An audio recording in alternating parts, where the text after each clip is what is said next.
Oh, well, the first one is scary, but then after that, our second one was down in Atlanta, which we actually never saw that property. We owned it for a number of years and then sold it at a pretty nice profit. And then Phoenix, and then we bought another one in St. Louis through you. And then the last one we bought in your network was also back in Indianapolis. And interestingly, the very first property we bought, the one in Indianapolis, we still own it. And it actually has the very same tenant in it. We've had the same tenant since 2008.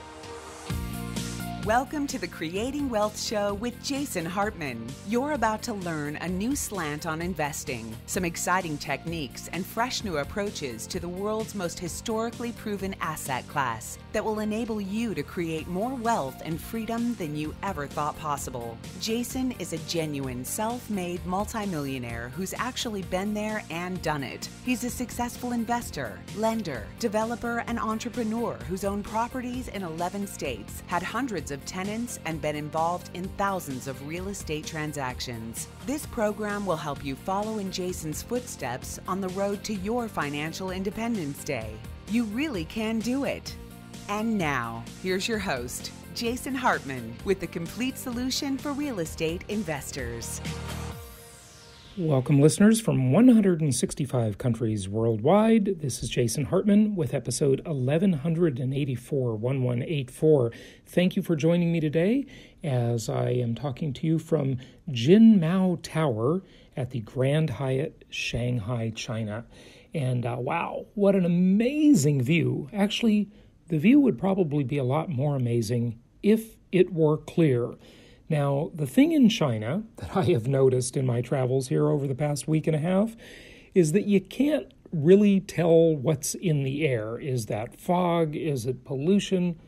I don't know yet. We haven't been outside yet today because we woke up and enjoyed this incredible spa they have here with hot dips and cold dips and steam rooms and saunas and working out and what a view from the gym and the spa here. Amazing. Only to be exceeded by the view from our room on the 77th floor. This is an 85-story building. At the top, there's an observation deck. Want to get up there today. Looking out onto Shanghai, it is really incredible. This is an amazing city. Last night, the light show was just unbelievable. And interestingly, the buildings, with all of their different light shows on all of these buildings, of course, this stuff would never have been possible without the advent of LED lighting, first of all, but also, of course, the computer processing power needed to coordinate these light shows that are as tall as a skyscraper and coordinated between many different buildings, at least seemingly, is just nothing short of amazing. It is truly an amazing time to be alive. And Shanghai, I don't know yet because we haven't been out because, well, hey, I'm going to hear some flack about this, but my girlfriend's a little slow on getting out into the city today. So hopefully, I see someone about to throw a computer at me. So hopefully we'll get out and I'll actually get to see this city. She's been here a few times, so nothing new for her, but new for me for sure. And this city it's unbelievable. I mean, just looking out at it, the views from here are absolutely spectacular. I kind of look at some of the most amazing man-made environments on Earth. Of course, we took the Venture Alliance Mastermind to Dubai a few years ago on one of our mastermind trips, and that is an amazing man-made environment, Dubai. Just incredible structures, incredible buildings. Shanghai is amazing in a different way. Just the architecture in all of these places, in Hong Kong where we were yesterday, totally amazing. Shanghai may well be the largest population city on Earth at about 24 million people. These cities are just big, and I can't believe the density of these places. And so I looked that up and I did some research because when we talk about real estate investing, one of the things we always want to kind of keep in mind is population density. It's an important factor. We haven't talked about it much because it doesn't matter that much in terms of the markets in which we invest, but it does matter overall, just in your understanding of real estate investing. And I'll give you an example. Many, many years ago, when I started my traditional real estate career, And I remember going south, having grown up in Los Angeles and Long Beach, California, those two places, about 30 miles apart maybe, and then going even further south into Orange County, California, where I spent the vast majority of my adult life. Built a really big real estate career there in the traditional real estate world. Had a real estate company there that was later purchased by Coldwell Banker back in 2005. And everybody credited me with incredible timing because that deal closed, get this, you ready? November 11th, 2005. Yeah, pretty good timing, I'd say. But that wasn't the point here, was it? Here's what amazed me about population density is coming from Los Angeles, where I thought the quality of life was actually much lower, much lesser, not nearly as nice as living in beautiful Orange County, California, which I consider to be a nicer place. The population density was lower in Orange County, higher in Los Angeles. The prices in Orange County were lower. I know most people think, well, Orange County is really expensive. But back then, it was sort of considered the suburbs of LA, really. The ads for the Irvine Company used to say, just 40 minutes to Los Angeles. Don't try that today because the traffic and the density has increased quite a bit.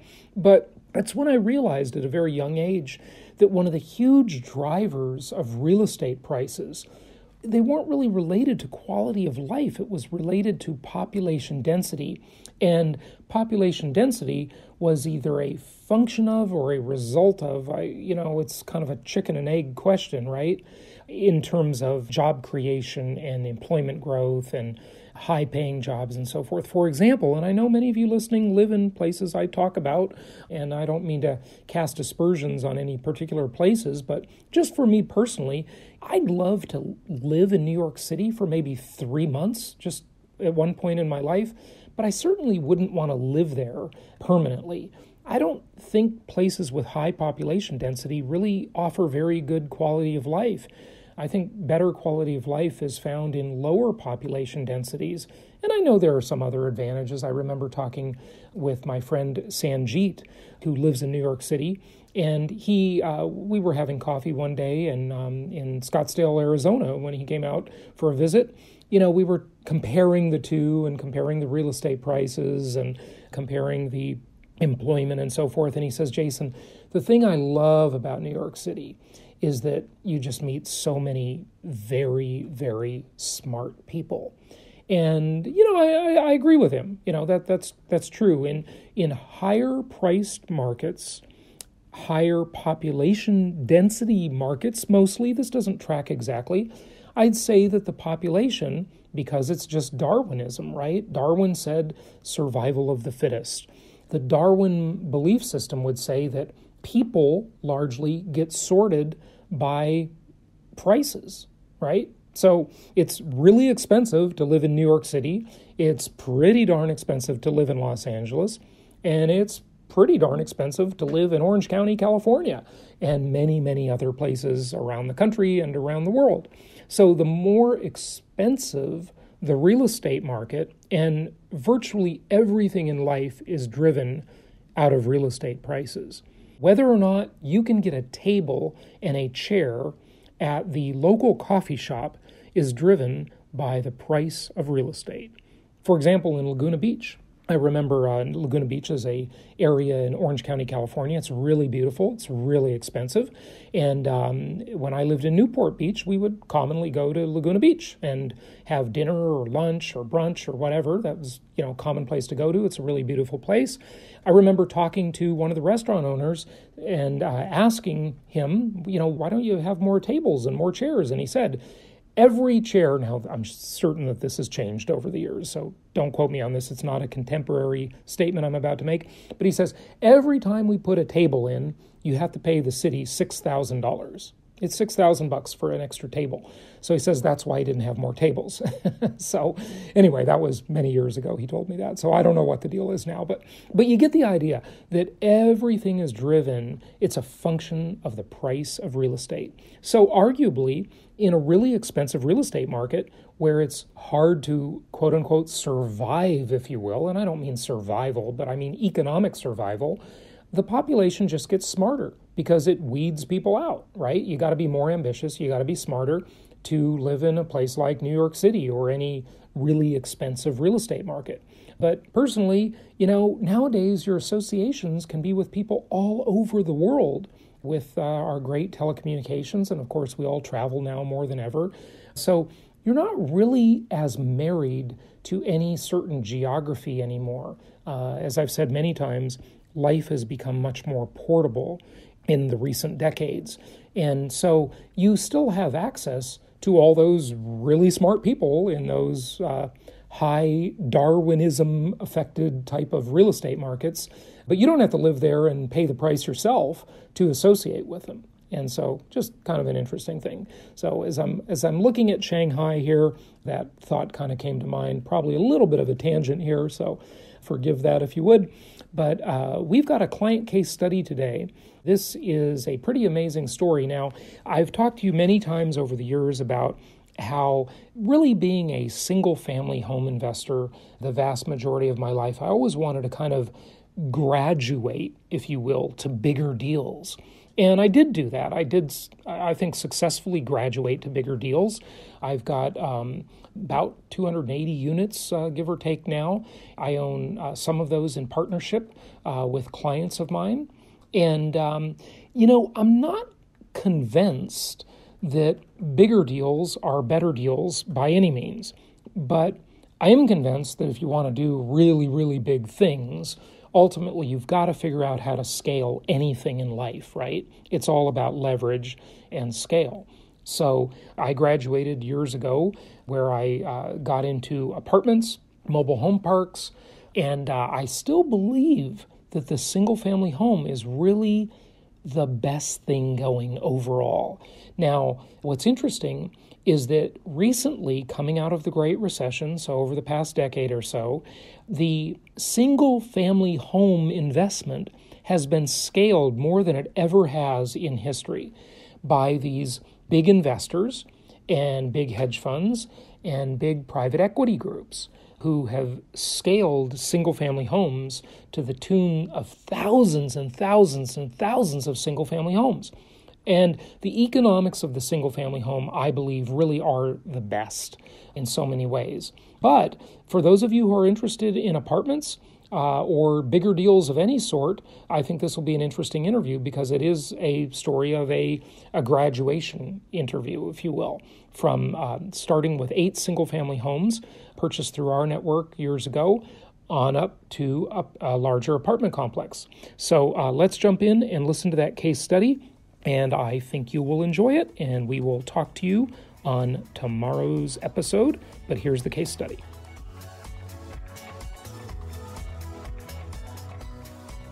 It's my pleasure to welcome a returning guest back to the show. He was on many years ago, and that is an investor. His name is Greg Scott. He started his investment career with us back in 2008 and graduated into doing some big stuff in the apartment world. Greg, welcome back. How you doing? I'm doing well. Thank you, Jason. It's good to talk with you again. Yeah, it's good to have you. And it's funny, we just reconnected through a real estate forum. It was interesting. I didn't remember. And then you said, hey, I've been on your show before. I was a client many years ago. And then you told me what you were doing now. And you started with single family and, just kept buying and buying and investing and investing. And now you're up to, you're a big multifamily investor, right? Yeah, we just closed on a 272-unit apartment in Indianapolis. Well, congratulations. And your first single-family home investment property was through our network in Indianapolis as well, back in 2008, right? Yeah, there's a little bit of a story about that I can tell, but that was our first purposeful investment into real estate. Awesome. That's great. That's great. Good stuff. You started with single-family homes. You got up to, I think, like you said, 14 single families. Was that about right? Yep, you got it. Yeah, okay. And how many years did you accumulate the single families, and then what was the transition to apartments? What ended up happening with us is my wife and I both work for automotive companies in Detroit, which is where we're from, and we were looking for passive income outside of the ups and downs of the automotive space. And through a bad flip, we actually turned into accidental landlords in Detroit. And that's when we realized that being a landlord wasn't that hard. Mm-hmm. And then we decided, well, we need to buy more property, but we didn't want to buy it in Detroit because it was subject to the ups and downs of automotive. And that's when we discovered your network. And in 2008, we bought our first property in Indianapolis. Mm-hmm. And after a year, we realized, wow, it wasn't as hard as scary as we thought. And we subsequently went on to buy 6 more properties through your network and eventually through other places and get up to 14 single-family homes. Yeah, that's awesome. Good to hear. When you lived, well, you still live, you lived in the Detroit metro area, and that property in Indianapolis, that was out of town for you, right? So, we have investors doing it from much farther than that, but after it's out of driving range, it might as well be as far as it needs to be, right? So that was a scary thing to buy that first property far away, huh? Oh, well, the first one is scary, but then after that, our second one was down in Atlanta, which we actually never saw that property. We owned it for a number of years and then sold it at a pretty nice profit. And then Phoenix, and then we bought another one in St. Louis through you. And then the last one we bought in your network was also back in Indianapolis. And interestingly, the very first property we bought, the one in Indianapolis, we still own it. And it actually has the very same tenant in it. We've had the same tenant since 2008. Wow. Isn't that amazing? So have you increased the rents on that property in the last 11 years? Yeah, we have, a little bit every year. That area hasn't appreciated hugely in rent, but it's done very well. And so do you think you just kind of got lucky getting a tenant that stays for 11 years, or was it something you did, or anything you want to share? Because this is what people don't realize a lot of times. Some of these tenants stay for a long time. And, you probably heard it on the show. My mother still has that same tenant that we profiled on the podcast years ago that's been in one of her properties since, get this, 1989. The guy could have bought the house, paid it off. Yeah, I mean, it's crazy. Yeah, but he's still renting. Yeah, no, I don't think we've done anything really special. Just every now and then you get a property where a tenant stays a long time. We've had plenty of properties where we've had, tenant change out. It seems like every year, and sometimes we'll get a tenant stays for 2 or 3 or 5. You just never really know. But it is kind of odd to have somebody in there for over 10 years. Right. Yeah, that's something else.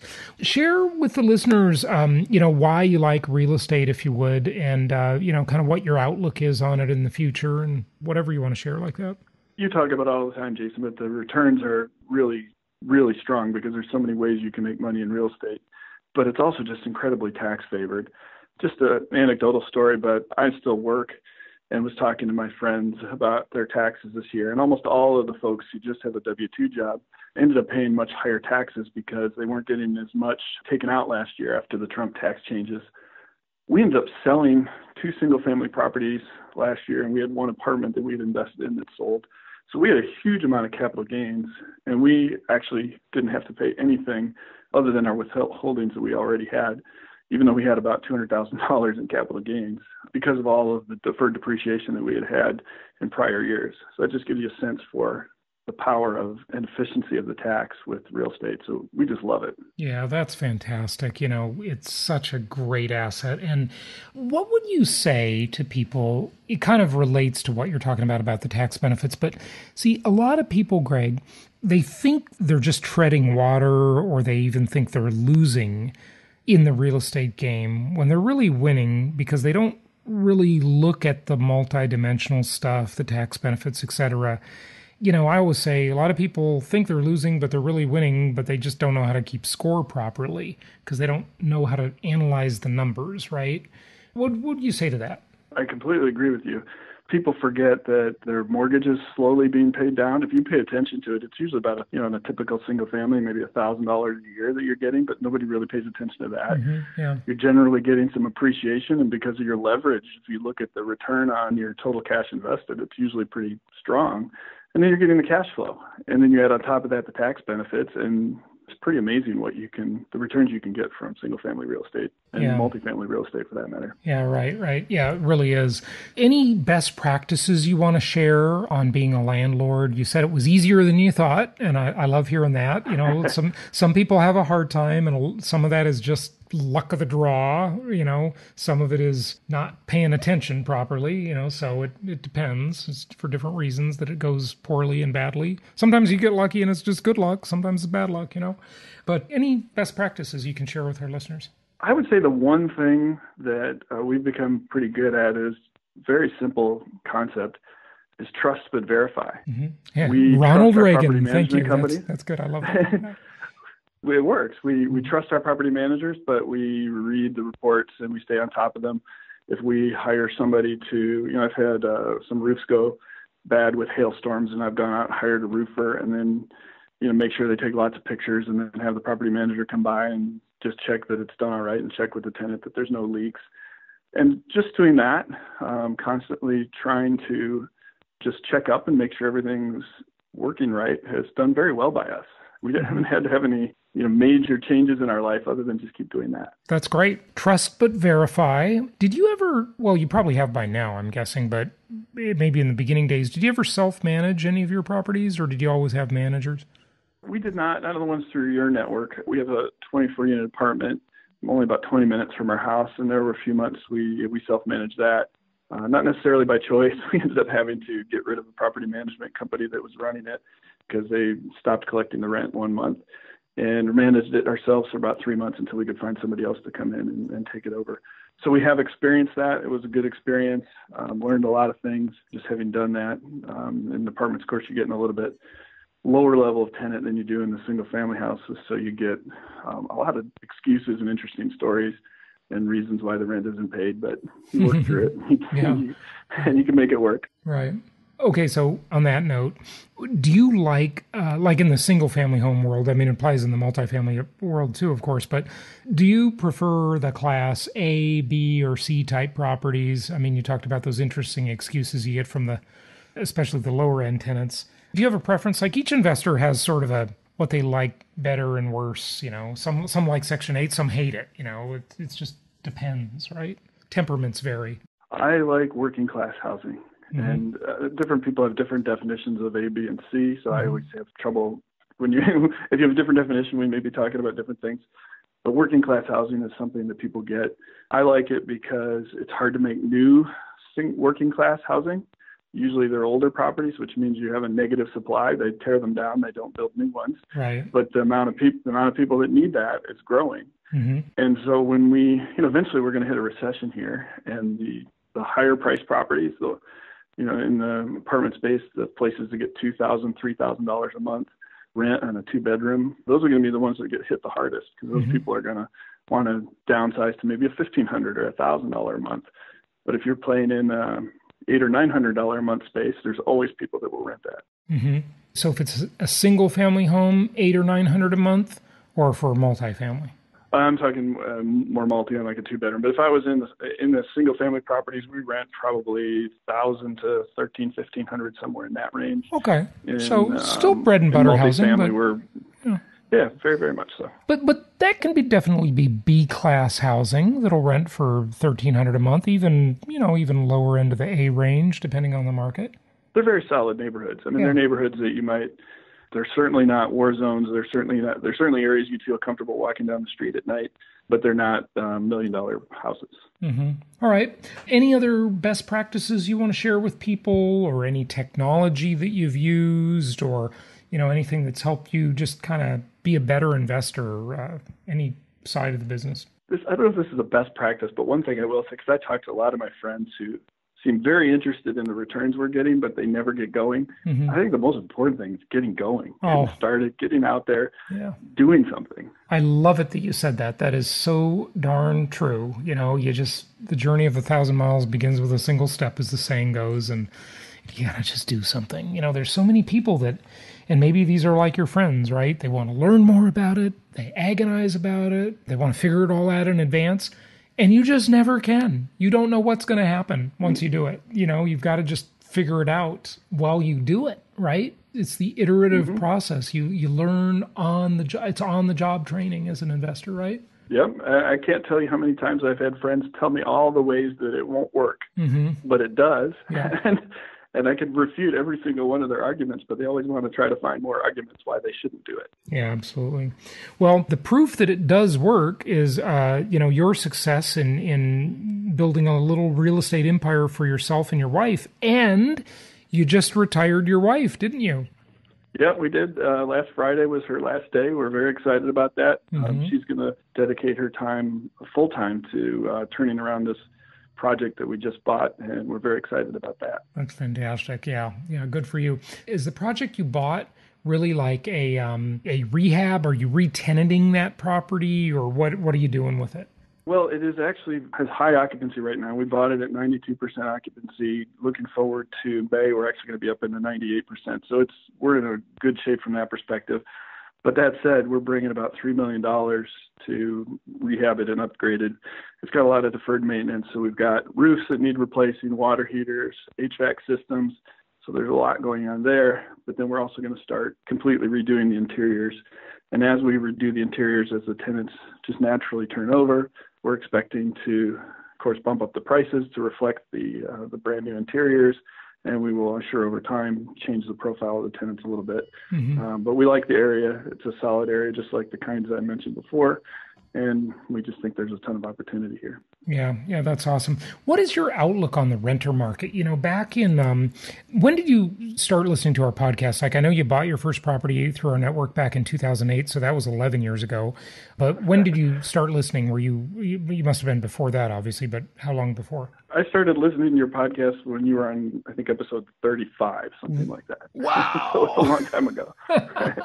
I don't know when that was exactly, but I'm going to guess that was about 2006 or 7, right? It was around that time. Yeah.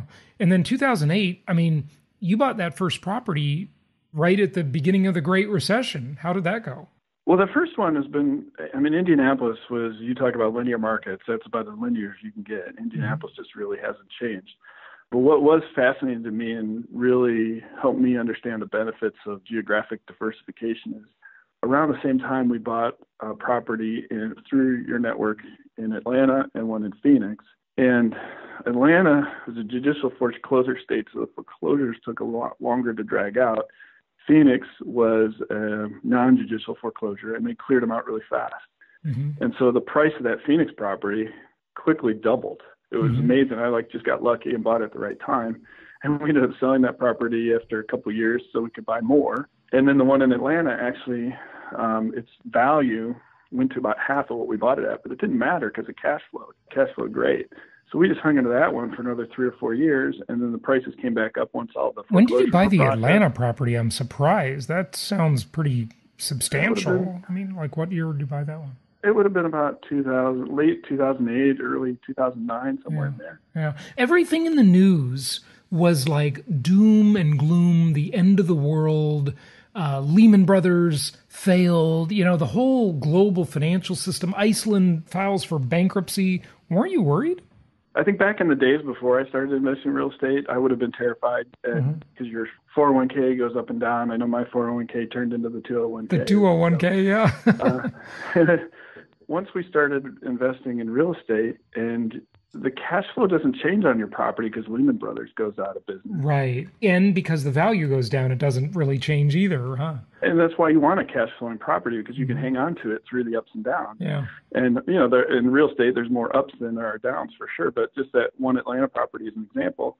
We didn't have to sell it because it cash flowed. The cash flow covered any repairs that we had that came up throughout the years. But we just held it 4 years longer than the Phoenix property. And when we sold it, we made a nice profit. So it was great. No problem. Yeah, that's amazing. So you were talking about the Atlanta property. I kind of interrupted you there. Sorry. You were talking about the Atlanta property. And, even in a time with depressed values, it was fine, right? Yes, the main reason the values were depressed is because there were more properties that were coming through the foreclosure process. So there was a flood of inventory on the market. So yeah, if I had to sell it, which I didn't, the property value was depressed. But my plan was just to keep it. It cash flowed. And so we just waited until that wave of foreclosures went through, and then it was fine. Yeah, isn't that interesting? See, that's the thing. I think people that watch the values get themselves into trouble psychologically. What you need to watch is the cash flow. Yeah. The operations and the cash flow. Yeah. That'll get you there. Yeah. Very, very good. Very good. How have you found your managers to be on the larger multifamily properties?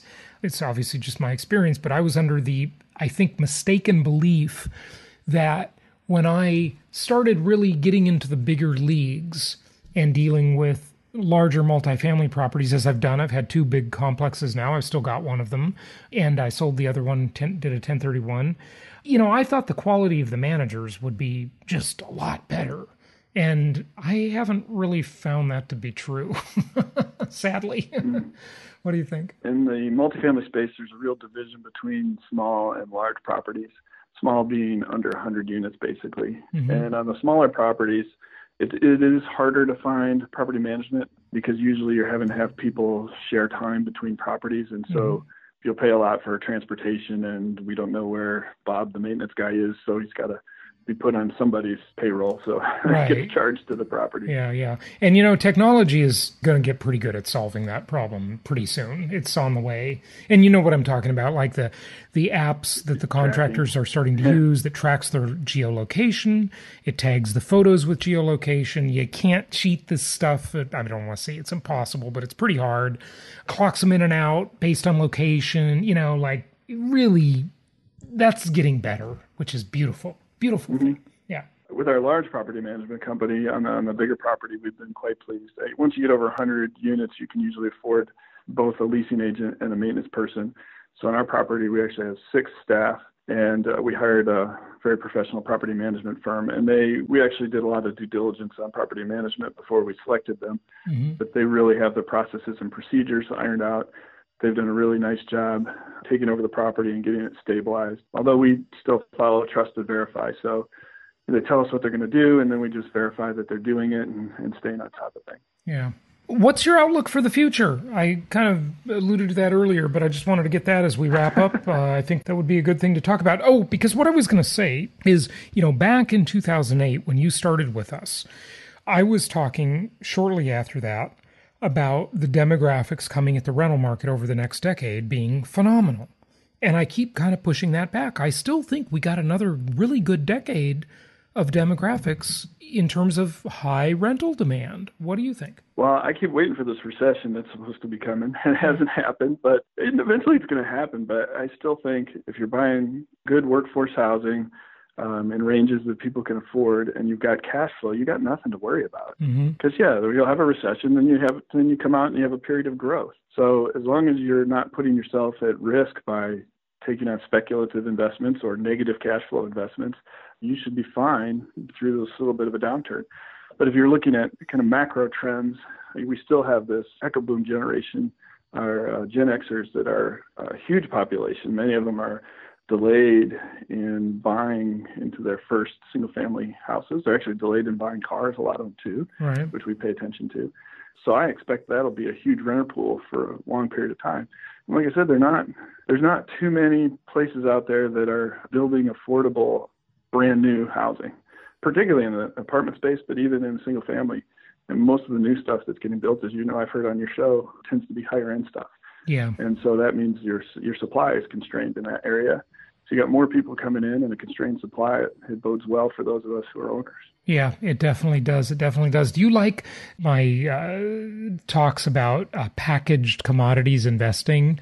Because you're really a commodities investor. You own all those raw materials, and it's a lot more expensive to buy them new and assemble that property again today, isn't it? Yeah, absolutely. And that's certainly part of it. I know that from what I've read, I may get this figure wrong, but there was a study done that said that versus 20 or 30 years ago, about $20,000 of a new house goes to cover regulatory costs. Wow. And wow. So there's another reason why it's hard to build entry-level housing, and a great reason to own it. Yeah, all those barriers to entry they really bode well for the people that already own the properties. So congratulations, investors. I know most of you listening are taking advantage of what Greg and I have taken advantage of. And if you haven't, like Greg said, get started. Okay. Don't be the coulda, shoulda, woulda person.